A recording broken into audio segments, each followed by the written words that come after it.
Hey there, Legal Tea listeners. This is your host, Jenny Roselle. Today's episode of Legal Tea is a cautionary tale where we talk about real-life cases with real-life clients and real-life facts, though of course names are altered for confidentiality purposes. Before I get started, I have to apologize for my voice and sniffly nose. Tis the allergy season in Indiana, so I sound a little bit worse than actually how I feel. Okay, so for today's episode, we're going to be talking about some of the myths and misconceptions that I hear all the time when talking about Medicaid. Before we dive in, though, I think it's really important to get a nice foundation first of Medicare and Medicaid. People confuse them all the time and actually will say Medicare when they're talking about Medicaid and vice versa. We're going to talk about Medicare, Medicaid, and how they work and what they pay for as a cautionary tale because the amount of times I see and hear people reference these benefits completely incorrectly is scary and concerning, especially from my little legal seat. I've seen all too often people rely on things incorrectly, and guess what happens? Their Medicaid application gets denied, or Medicaid estate recovery happens after they pass away. Medicaid is one of those things that I like to describe as they have rules, they have exceptions to the rules, and they have exceptions to the exceptions of the rules. It's complicated. It's a lot. And it's why a lot of people and families choose to work with elder law attorneys like myself and my firm to navigate through the rules and the exceptions. So let's start with Medicare. Medicare is a governmental program that is not based on your assets. Instead, as you are working and earning income, you are sort of paying into the system and paying Medicare taxes. So long as you pay enough into the system, you will be eligible for Medicare coverage when you turn 65. Now, there are different parts in Medicare, like Part A. Part A is for hospital stays, but you have to still pay a deductible. Or like Medicare Part B is for things like outpatient visits to hospitals and doctor's appointments. And for this coverage, you actually have to pay a monthly premium. And a lot of people have it deducted from their Social Security benefit. So all in all, think of Medicare as sort of like health insurance. On the flip side, Medicaid is still a governmental program, but it is based on assets. And we're going to get into that in a little bit. But Medicaid is often used to pay for things like nursing homes, assisted living communities, and home health care. Many people think that Medicare will pay for these things. Medicare will not. That is Medicaid. Medicaid has a very specific set of rules to qualify for the benefit.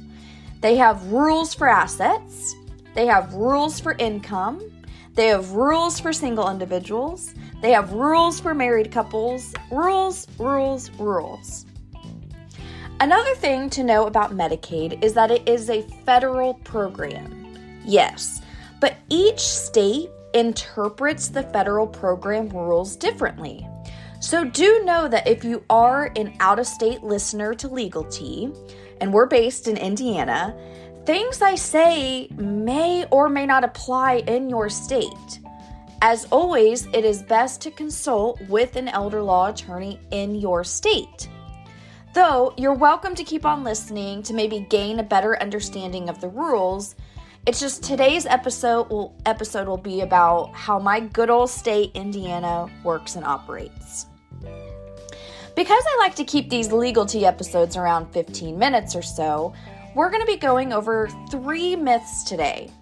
While there are many, many more, these are some of the top myths about Medicaid I hear over and over and over. And these are the top ones I see where people make mistakes. Hence why we're talking about these under the cautionary tales topic. So let's dive in, shall we? So the first Medicaid myth number 1. I have to give everything I own asset-wise away to get on Medicaid. Wrong.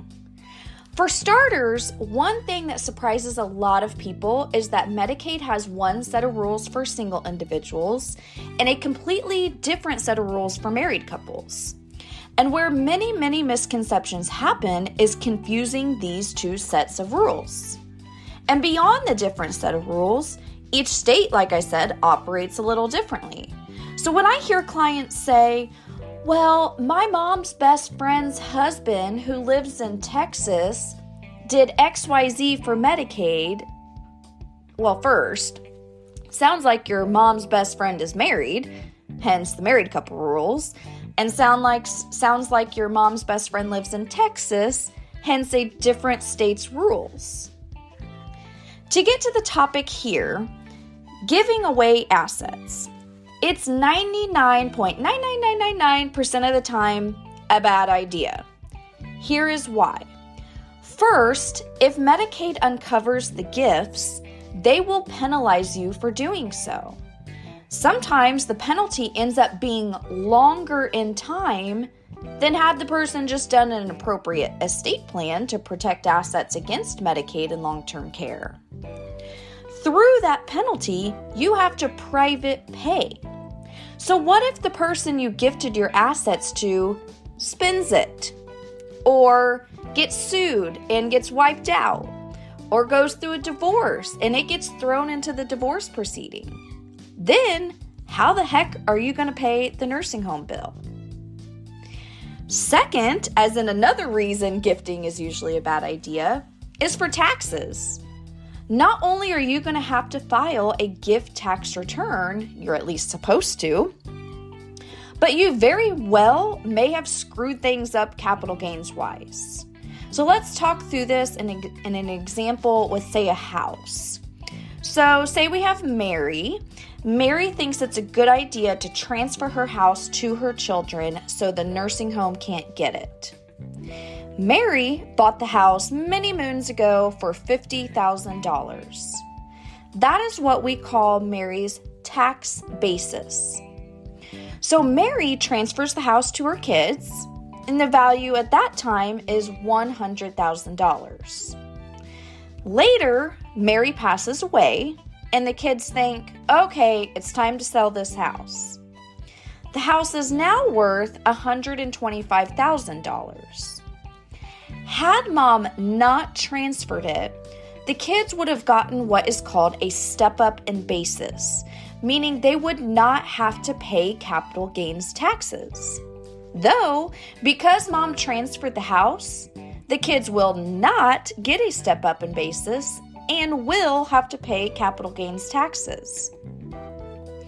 The last thing I'll note on this whole gifting assets Medicaid myth is Medicaid actually allows you to keep some assets, both in single individual world and married couple world. As I said, Medicaid has rules. They have exceptions to the rules, and they have exceptions to the exceptions to the rules.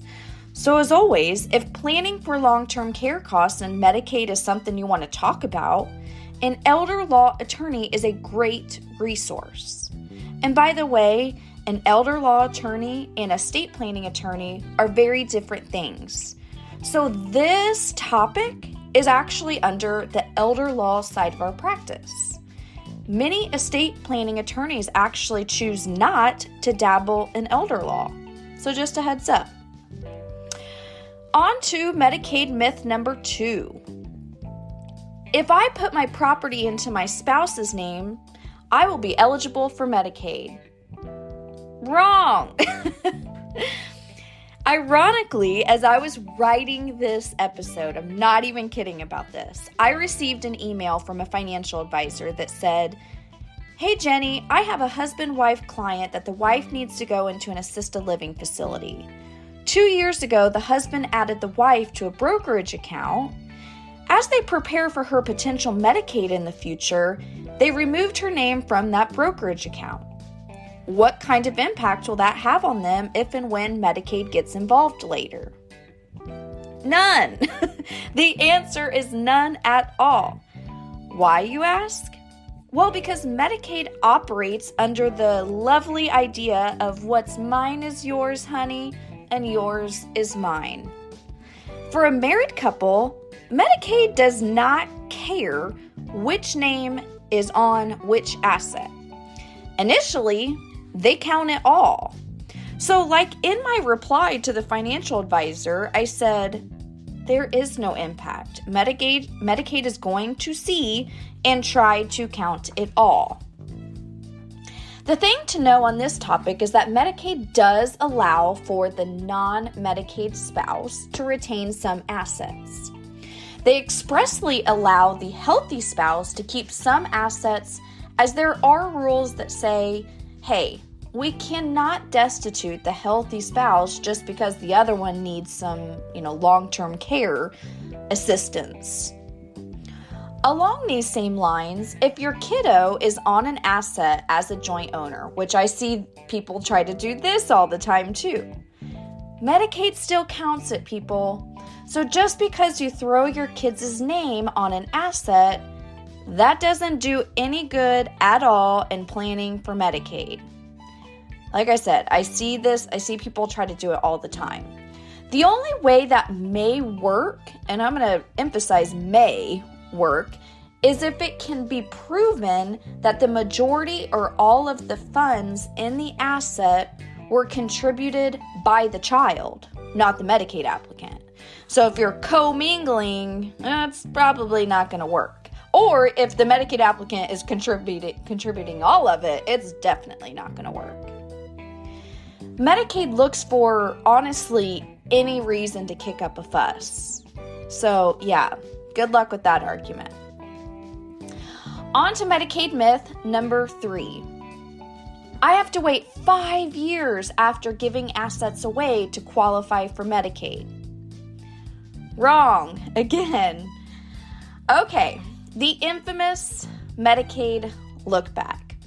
First, I hear people say that the look back period is 3 years.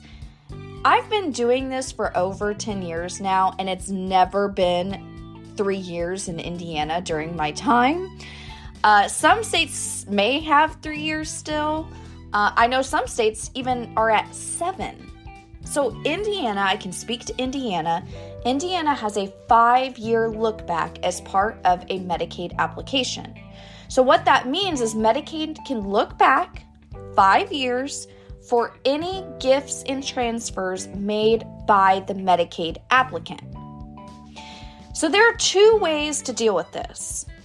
First, from a pre-planning standpoint. And second, from a crisis 11th hour hair on fire planning standpoint. To be best prepared, this will come as no surprise, to be best prepared, there are ways to do an estate plan 5 or more years before any sort of need for long-term care. That is best case scenario because then we've structured assets beautifully to get ready for any future long-term care. Whether you're single, whether you're married, it doesn't matter. Unfortunately, a lot of people choose to not pre-plan. They wait until the 11th hour, and in those situations, there still are ways to maneuver assets to not have to wait the 5 years. And it is very, very fact-specific, family-specific, etc. So if you have a loved one possibly looking at some need for long-term care in the very immediate future, do not rule out Medicaid helping foot the bill just because your loved one didn't plan. There may still be a way to protect assets and qualify for Medicaid, and we do that all the time.